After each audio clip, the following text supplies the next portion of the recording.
এক বুজুর্গ বলছিল এক যুবককে, যুবক অহংকার করো কেন? যুবক বলছে, আমারে চেনেন আপনি? বলছে, হ্যাঁ চিনি। আউয়ালুকা নুতফাতুন কাদিরা, তুমি হইলা প্রথম ছিলা নাপাক দুর্গন্ধ, একবারে দুর্গন্ধময় একটা বীর্যের ফোঁটা, এত দুর্গন্ধ যেই দুর্গন্ধের কারণে তোমার মা বাপ দুইজনকে গোসল করতে হয়েছে। 2 নাম্বার, তোমার শেষ পরিণতি কবরে, লাশ যেটা অল্প কয়েকদিনে পচে গলে দুর্গন্ধ হয়েছে।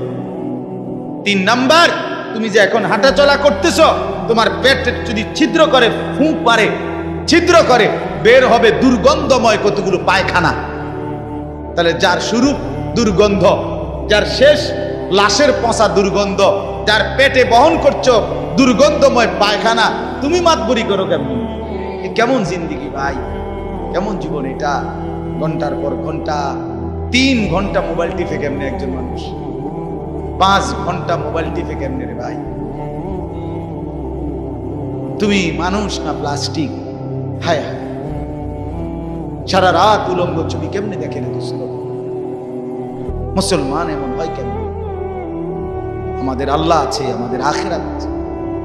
মৌলানা মুফতি দ্বীন মোহাম্মদ সাহেব, আমি শুনতেছিলাম একটা আয়াত পড়ছে, ইয়া আইয়ুহাল ইনসান মা গাররাকা বিরাব্বিকাল কারীম। রব্বুল আলামিন বলেন, আল্লাহ তাআলা ডাক দিয়ে বলেন, হে মানুষ, আমার মতো দয়ালু মুনিব, আমার মতো মেহেরবান মাওলা, আসমান জমিন আর গোটা কায়নাত দিয়ে 24 ঘন্টা যে মুনিব, আমি আল্লাহ তোদেরকে লালন পালন করছি। একবার চাঁদ উঠাই, আবার চাঁদ ডুবাই, আবার সূর্য আনি, সূর্য ডুবাই, একবার রাত বানাই, একবার দিন বানাই, একবার আলো দেই, আবার অন্ধকার দেই, একবার রোদ দেই, আবার বৃষ্টি দেই, একবার আলো দেই, আবার বাতাস দেই।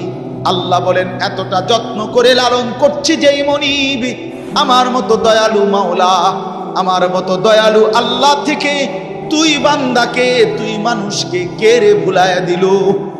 আমাকে বাদ দিয়ে যার কাছে গেলি বান্দা, বল না বান্দা, আমার চাইতে বেশি কি পেলি তার কাছে?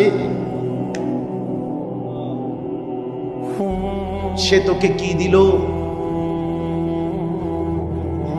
বলো, তোমার সমবয়সী বন্ধু তোমারে কি দিল?